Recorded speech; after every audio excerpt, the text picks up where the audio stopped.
What's up YouTube? It's your boy Cipher Tech. Welcome back to Game Reviews. On today's video, we're gonna look at Gran Turismo 7. Let's get it.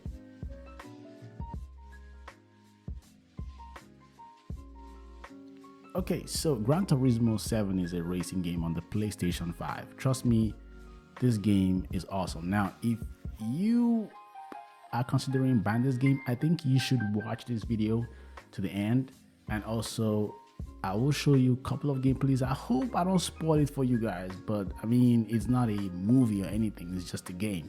But I think you should watch this video before you buy this game, so you know what to expect when you're buying this game or when you download this game. So let's start with the general gameplay. Now the gameplay is, this is a driving simulator type of game. So the realism of the driving is insane. Trust me. Even with the driver assist on, I still kind of found it difficult driving in this game, simply because it's so real that the physics, of the game is as close as it can be to real life. For example, I play Formula 1 2021. Also, it's another racing game that I play alongside Need for Speed. Now, Need for Speed is more arcade style racing, street racing, nitrous boost, all that kind of stuff, more engaging as far as stimulation is concerned. Now with Formula 1, it's kind of the same, but you can make it a little bit more difficult. And even at that, basically the driving is still kind of in the middle of simulation and arcade. It's still in the middle, kind of like in Formula 1. I can drive and take corners at about 130 miles per hour, so I could take corners at high speeds. Trust me, in Gran Turismo that ain't happening. Like, that's not happening, except you really do some tune-up on those cars, especially when you try to get your driver's license. If you're trying to get your driver's license, trust me, those driver tests that you do, oh my goodness, it is very, like, it's draining. Trust me, it is draining. The driving, you can't just take corners how you want to. You need to brake to a certain point. And even with the driver assist on to help me, to tell me when to brake and all that kind of stuff, I still found it difficult toward the end of the driver test when I was taking my main test to get the ultimate license. Trust me, I bronzed everything. I could not even get silver or gold. I just bronzed. I barely passed the test. That's how difficult the driver test is on Gran Turismo 7. They made it as real as they can make it. The weather conditions affect the driving of the game. And trust me, when you're driving under the weather like rain, oh my goodness, it's a whole different ball game altogether. You have to be aware of traction control. You have to be aware of the distance when you're braking. You have to be aware of the tires, like the wear and tear on the tire. You have to, like, all those things come into play. You even have to be aware of the different, spots on the asphalt, that some are skids and the others are kind of, firm. So you might, go through some corners and you just skid out the way, because that part of the asphalt is kind of really smooth, and because the rain fell there and the water there, it's slippery. So like all these little things, and these are things that you look out for when you're driving in real life. So driving in real life and driving in Gran Turismo is really, like, the line is really thin. The only difference is one is a video game, the other is more reality, but still they did a good job of trying to merge the two together. Now let's talk about number 2, the experience, the user experience of the game. Now the UI is easy to navigate. As you play the game more often, you get to unlock more new sites and you get to unlock more new features. So that way you are not really left out the loop. So anything you unlock, you will get notified, and it's pretty easy to move around the game as you want to. So you have different spots on the map. You have different races. You can go in and join in on any race. You have the social media community side where you get to see other people's posting cars and posting, stuff that they, got or achieved, or saying just general designs. You can link your social media account to the game. You can link your Twitter account or your Google account or whatever and post your trophies or whatever you want to post so everyone can see. So the UI is pretty decent, and for a UI designer like myself, trust me, it's a really good UI. The navigation and the experience is really nice. So let's talk about some features that this game has, some little things here and there. Now, one thing I love about this game is the game has a lot of history. So if you are a car enthusiast, you will love the hell out of Gran Turismo 7. You will love this game because every car manufacturer that you come across in the dealership, you can check the history behind the manufacturer. And if you are just a student of the game, like you just love automobiles, you love cars, and you just want to learn the history of cars, trust me, you play Gran Turismo 7. I keep trying to say Grand Theft Auto, Jesus Christ.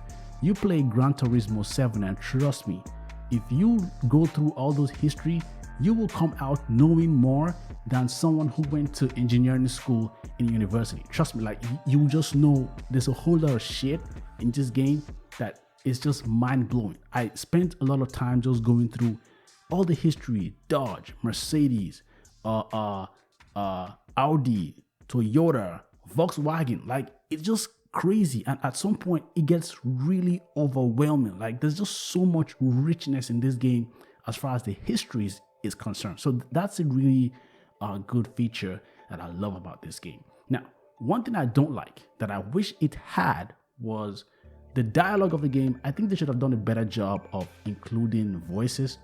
I hate when I have to read on screens. I hate reading subtitles. I hate that shit a lot. So you're gonna be stuck with the game on subtitle after subtitle. I just wish they kind of had it like a voice, so you feel like you're actually speaking to someone or someone is actually talking to you, than you just having subtitle. Kind of like if you're playing an anime or games like that, basically like an indie game type shit. So that aspect I do not like about the game. Now, one other thing also that I kind of found iffy in the game is really, I honestly, this part might be kind of petty, but I just gotta say this out loud. Some manufacturers, example, like Tesla, for example, they had the old Tesla. Like some car manufacturers, I think they needed to update the cars that the game has currently. So Tesla, for example, they have a Tesla Model S, I think the 2013 version. But when you go to the history and stuff like that, or when you see, because every car manufacturer have not just the history, but they have other, little commercials here and there that tell you what they are all about and what they are working on and all that kind of stuff. When you go there, you see all the current Teslas that they have, the 2021 model, the 2020 model of the Model S, X3 and Y. And you wonder, okay, if you have this in the commercial, why don't you just have this car in the game? And some cars, you go to, let's say Mercedes, for example, and some cars are missing. I feel like the inventory or the cars in the game, like it's not extensive enough.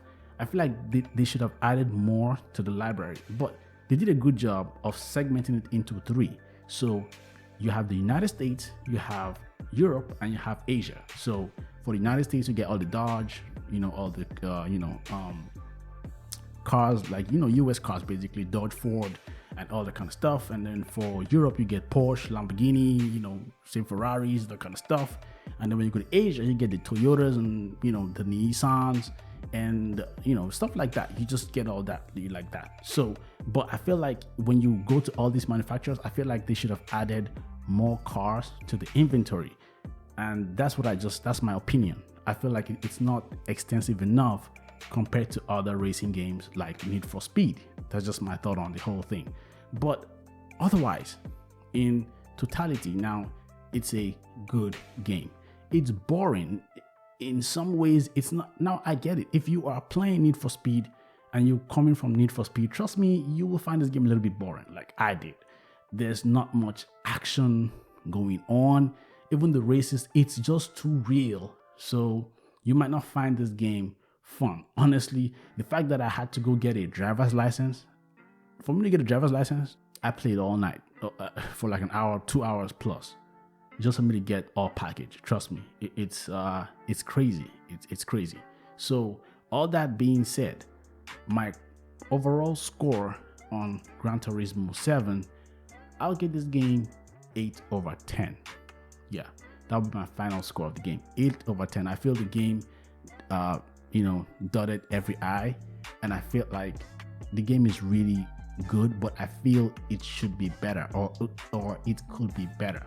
Now, that doesn't mean that it won't get better, because more updates will come out, and as updates come out, I think they will, add more cars and probably add more maps or whatever. I mean, as far as maps is concerned, the map is really extensive. I mean, you playing around the whole world basically, so map is not an issue, but I feel like the cars, they could do a better job of adding more cars. Now you can go buy cars from dealership or from the used car section, and also there are some little bourgeois stuff here and there where you can get an invitation to buy a car. As you can see right here, I got an invitation to buy a car, and I got the Aston, and the Aston cost about 1.5 million, some shit like that. So that's how the game is in general, and that's my take. I give it 8/10. So let me know in the comment section down below if you play I keep trying to say Grand Theft Auto, Jesus Christ, Gran Turismo 7. Now, if you are thinking about buying the game, pretty much your thoughts, you can put it down in the comment section. Let me know what you think.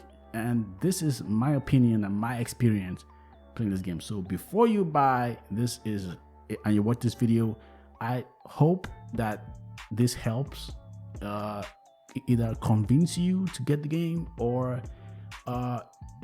dissuade you to forget about buying the game. So that's it. Anyway, guys, thank you guys for watching the video.